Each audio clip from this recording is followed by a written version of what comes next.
Hello दोस्तों, आज हम लोग यूरोप में राष्ट्रवाद का उदय को आगे बढ़ाएंगे। कल हम लोगों ने यूरोप में राष्ट्रवाद का उदय को शुरुआत किया था क्लास 10वीं की कक्षा का। तो चलिए आज हम लोग पढ़ेंगे यूरोप में राष्ट्रवाद का निर्माण, कैसे कैसे यूरोप में राष्ट्रवाद का निर्माण होता है और कैसे कैसे यूरोप में लोग आगे बढ़ते हैं। तो चलिए शुरू करते हैं। 18वीं सदी में यूरोप में कोई राष्ट्र राज्य नहीं था। यानी कि जो 18वीं सदी थी उसके पहले यूरोप में कोई राष्ट्र राज्य नहीं था। राष्ट्र का मतलब क्या होता है और राज्य का मतलब, तो राष्ट्र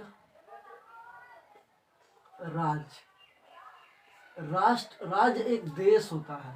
जैसे कि एक राजतांत्रिक देश जिसमें कि जनता के द्वारा चुना हुआ सरकार होना चाहिए, वो राजतांत्रिक होता है और उसको राज्य कहते हैं, जो जनता के द्वारा बनाया जाता है। और राज्य के निर्माण में जो होता है उसको राष्ट्र कहते हैं। तो राष्ट्र और राज्य यानी कि इन्हीं दोनों के लिए, राष्ट्र मतलब कि देश की आज़ादी के लिए, राष्ट्र की आज़ादी के लिए लोग एक संघर्षरत थे। तो इसी में वहाँ पे कोई राष्ट्र राज्य नहीं था, क्योंकि वहाँ पे निरंकुश शासन था 18वीं सदी में। और निरंकुश शासन रहने के कारण राज्य उदारवादी शासन था नहीं, क्योंकि निरंकुश शासन था, इसलिए राष्ट्र राज्य का निर्माण वहाँ पे नहीं हुआ था। आगे कहते हैं कि लोगों में सामूहिक पहचान की भावना नहीं थी। यानी लोग जो थे एक दूसरे में मिल रहते थे, लेकिन सामूहिक पहचान नहीं थी। यानी किसी से किसी को कोई मतलब नहीं होता था। लोगों की अलग भाषाएं होती थी और अलग अलग संस्कृति होती थी। तो जैसे कि लोग तो बहुत थे, जैसे इटली के थे और वे थे, तो उस समय बहुत सारे थे। इस समय हम लोग अभी जिस तरह से हम लोग इटली, जर्मनी, स्विट्जरलैंड ये सब जानते हैं, उस समय जब राजशाही था यानी कि निरंकुशवाद था, तो उस समय हम लोग उसे डचों के द्वारा जानते थे, राजशाहियों के द्वारा जानते थे और कैंटनों के द्वारा जाना करते थे। ठीक है, डचों, राजशाहियों और कैंटनों के द्वारा हम लोग जाना करते थे इसे। तो कैंटनों के द्वारा जाना करते थे और अलग अलग संस्कृतियां थी, अलग अलग भाषाएं थे। अब आते हैं, ये हैब्सबर्ग साम्राज्य क्या था। हैब्सबर्ग साम्राज्य क्या होता है, तो आपको हम बता दें, हैब्सबर्ग साम्राज्य जो जिसमें कि ऑस्ट्रिया, टिरोल और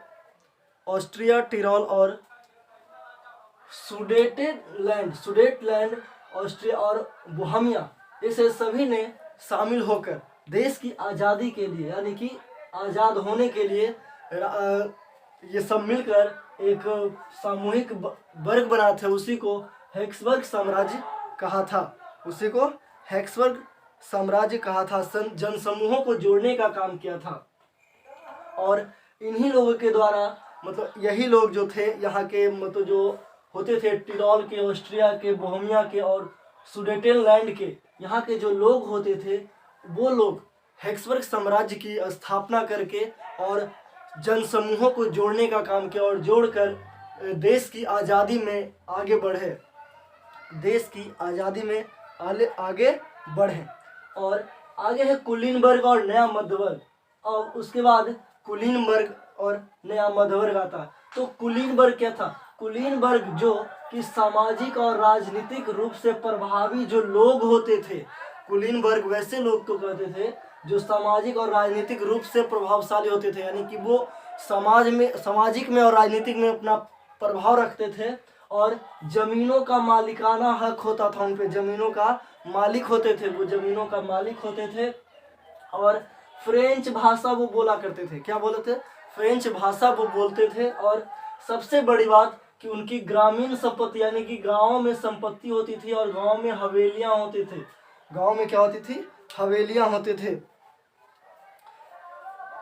गाँव में ज्यादातर और शहरी हवेलियां के मालिक होते थे।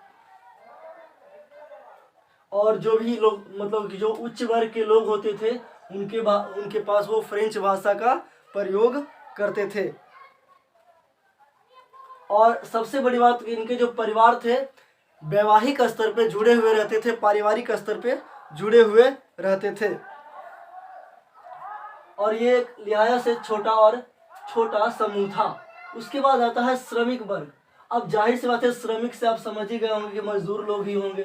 तो यहाँ पे जनसंख्या का एक बड़ा हिस्सा था, जो मजदूर थे वो जनसंख्या के एक बड़े हिस्से के तौर पे थे। तो और उसमें छोटे किसान थे और काश्तकार थे, किराएदार थे और भूदास थे, जो जमीनों को लीज पर लेके जमीन खेती किया करते थे, भूदा वो सब थे। तो इसमें श्रमिक लोग रहते थे। और उसके बाद आता है मध्य वर्ग। तो ये मध्य वर्ग क्या था? देखिए, देश की आज़ादी में मध्य वर्ग के लोगों को बहुत बड़ी हाथ थी। मध्य वर्ग के लोगों को बहुत बड़ी हाथ है। मैंने आपको बताया था जैकोबिन क्लब की जो स्थापना किए थे, उसमें भी मध्य वर्ग और शिक्षित वर्ग का हाथ था, छात्र और मध्य वर्ग के शिक्षित। क्योंकि मध्य वर्ग में वो लोग आते थे जो कि वकील होते थे, शिक्षक होते थे, मतलब जो पढ़े लिखे व्यक्ति होते थे, वो मध्य वर्ग के में आते थे। जिसमें कि देखिए, इसमें भी दिया शिक्षित वर्ग थे, वकील थे, व्यापारी थे, शिक्षक थे, उद्योगपति थे। औद्योगिकरण की वजह से अस्तित्व में आए थे ये लोग, औद्योगिकरण की वजह से अस्तित्व में आए थे। उसके बाद क्योंकि ये पढ़े लिखे लोग थे तो ये ज़्यादा समझदार थे, और ज़्यादा समझदार होने के कारण ये सभी बातों को समझते थे, और धीरे धीरे उन्होंने समाज में परिवर्तन लाना शुरू कर दिए थे। अब आगे, उदारवादी राष्ट्रवाद के क्या मायने थे? जो उदारवादी राष्ट्रवाद थे उनके मायने क्या थे? तो आपको बता दें, उदारवाद का मतलब होता है लिबरलिज्म, जो कि एक बना था लीवर शब्द से, और लीवर का अर्थ होता है आजाद। लीवर का अर्थ होता है क्या? आजाद।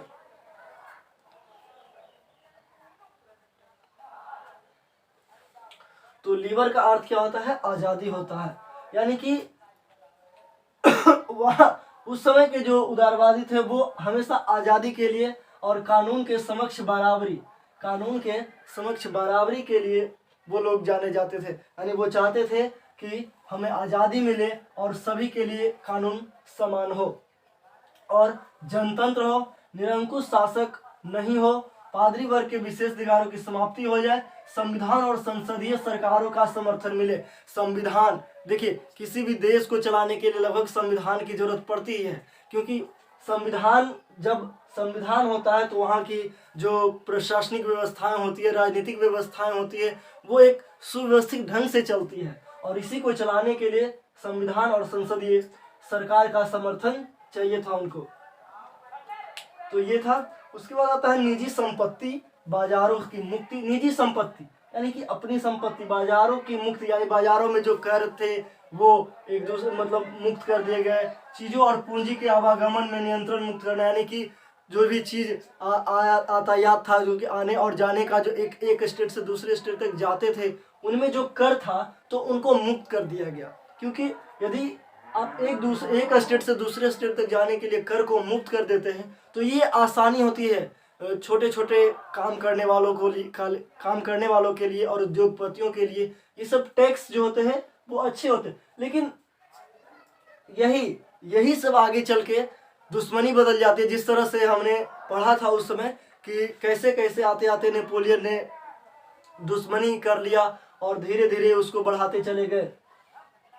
चलिए आगे है। 1834 में एक शुल्क संघ जोल्वेराइन प्रसा की पहल पर बनी, जिसमें ज्यादातर जर्मन राज्य उसमें जुड़े। देखिए, जोल्वेराइन में एक जर्मन राज्य, बहुत सारे जर्मन राज्य थे, वही जुड़े थे इसमें, वो इसमें जुड़े थे।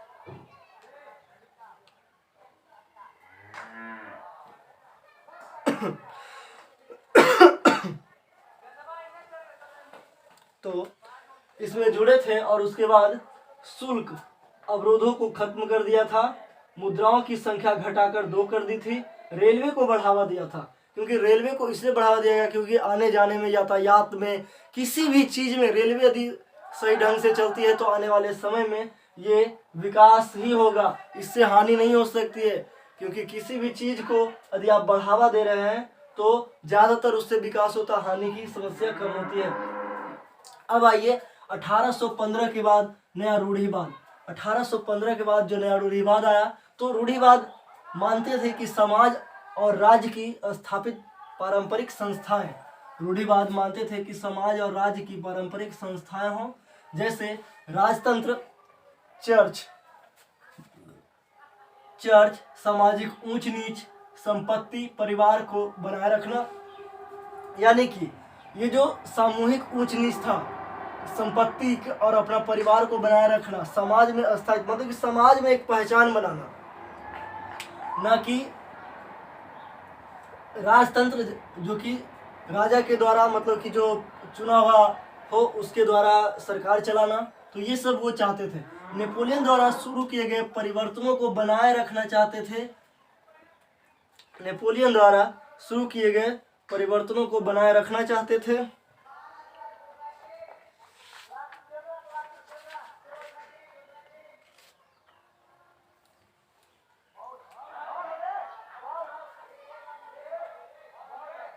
क्योंकि उन्होंने जान लिया था कि यदि इसे बनाए रखेंगे तभी एक आधुनिक सेना और कुशल नौकरशाही होते हैं, जो कि नौकरशाह, सामंतवाद और भूदासत्व की समाप्ति हो सकता है और निरंकुश जो राजतंत्र था उसे समाप्त किया जा सकता है।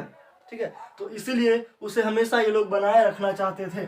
चलिए, वियना संधि हुआ कहाँ था? तो सबसे पहले वियना संधि 1815 में हुआ था और ये वियना की राजधानी ऑस्ट्रिया में हुई थी। चलिए, वो ऑस्ट्रिया में हुआ था। ये जो सम्मेलन था, वियना सम्मेलन था, इसकी मेजबानी ऑस्ट्रिया के चांसलर ड्यूक मेटरनिख ने किया था। ऑस्ट्रिया के चांसलर ड्यूक मेटरनिख ने किया था और उस समय ब्रिटेन, रूस, प्रसा और ऑस्ट्रिया ने मिलकर नेपोलियन को हराया था। जिस तरह से नेपोलियन को जो निरंकुश शाही राजतंत्र था उसको मिलकर हराया था नेपोलियन को ऑस्ट्रिया, ब्रिटेन, रूस और प्रसा ने। और इस सम्मेलन को मेजबानी ऑस्ट्रिया के चांसलर ड्यूक मेटरनिख ने किया था।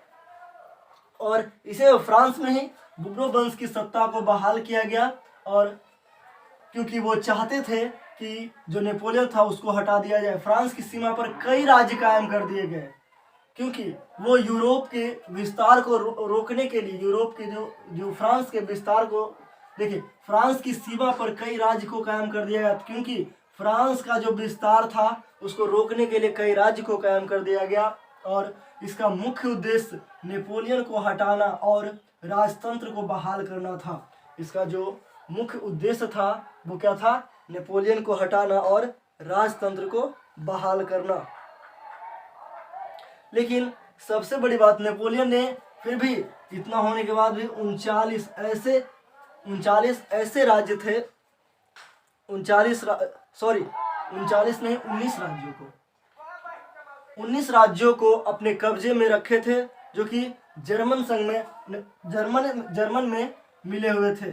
खैर, नई रूढ़िवादी की व्यवस्था को आलोचकों, उदारवादी, राष्ट्रवादियों द्वारा उठाया गया एक मुख्य मुद्दा जो था वो था प्रेस की आज़ादी। क्योंकि हम जानते थे कि सेंसरशिप, आप लोगों को हम बताए थे कि कैसे नेपोलियन ने सेंसरशिप को बढ़ावा दिया और जो चाहता था वही होता था, जो मीडिया चाहती थी वो नहीं हो पाता था, जो सरकारें चाहती थी, जो निरंकुशवाद सरकारें चाहती थी बस वही होता था उसमें। तो इसमें सबसे बड़ी बात आई कि प्रेस की आज़ादी होनी चाहिए, क्योंकि यदि प्रेस की आज़ादी होती है तभी आगे कुछ, क्योंकि प्रेस एक ऐसा चीज था कि सरकार के बीच ये चौथा स्तंभ कहा जाता है।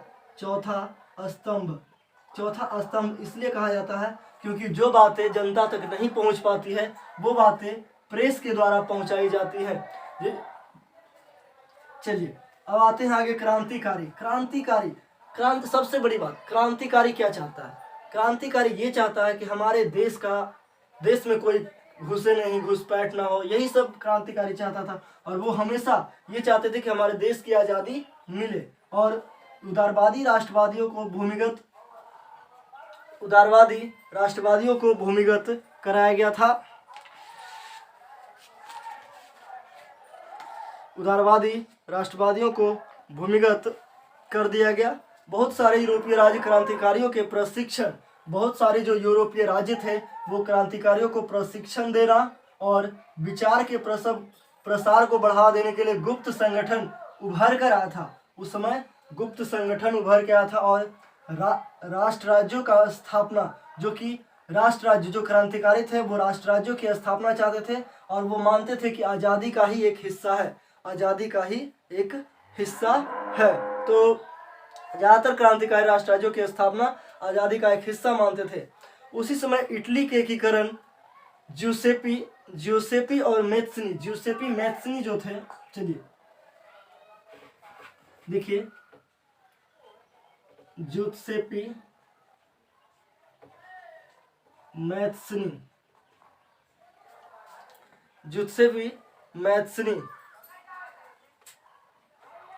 जो थे, उनका जन्म 1807 में जेनेवा में हुआ था। उनका जन्म कहाँ हुआ था? 1807 में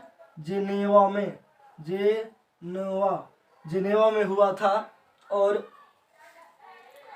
वह कारोबारी के गुप्त संगठन का सदस्य थे। वो क्या थे? कारोबारी के गुप्त संगठन का सदस्य थे और 24 साल की युवावस्था में लिगुरिया में क्रांति करने के लिए उसे बहिष्कृत कर दिया गया था। 24 साल की उम्र में इन्हें लिगुरिया की क्रांति के लिए बहिष्कृत कर दिया गया था।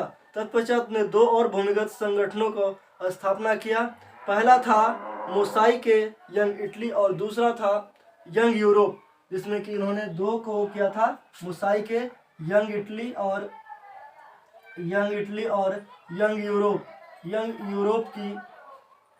यूरोप की स्थापना इन्होंने किया था। तो ये दोनों की स्थापना इन्होंने किया था, यंग इटली और यंग यूरोप का, जो कि फ्रांस, इटली और जर्मन राज्यों के समान विचार रखने वाले युवा थे। इनमें जो सदस्य थे, इनके जो सदस्य थे, पोलैंड, फ्रांस, इटली, जर्मनी, ये सब थे। उनके युवा जो थे वो इनके सदस्य थे और वो और उनका मैत्सनी का विश्वास था कि ईश्वर की मर्जी के अनुसार राष्ट्र ही मनुष्य की प्रकृति में योगदान करता है। प्रकृति की इकाई थी, जो कि आने वाले मेटरनिक ने उसे हमारी सामाजिक व्यवस्था का सबसे खतरनाक दुश्मन बताया था। किसे कहा था कि राजतंत्र का घोर विरोध करके और प्रजातांत्रिक गणतंत्रों के अपने स्वप्न को मैत्सनी ने घोर विरोध बताया था। यानी बोला था कि हमेशा हम लोग को उसका विरोध करना चाहिए जो निरंकुशवाद हो, क्योंकि यदि हम लोग विरोध नहीं करेंगे तो आगे चल के हमें उदारवादी की नीति नहीं मिल पाएगी। तो इस तरह से 1815 का जो वियना संधि थी वो हुई थी और धीरे धीरे किस तरह से यूरोप में राष्ट्रवाद का उदय हुआ, यूरोप में राष्ट्रवाद का निर्माण हुआ, कुलीन वर्ग आया, मध्य वर्ग आया, उसके बाद राष्ट्रवाद क्या क्या मायने उनके थे, 1815 का क्या नया रूढ़िवाद था, क्या वियना संधि थी, वियना संधि एक सम्मेलन थी, क्या क्रांतिकारी चाहते थे। इस तरह से हम लोगों ने पढ़ा इसे। अब हम लोग का कल का टॉपिक होगा क्रांतिकारी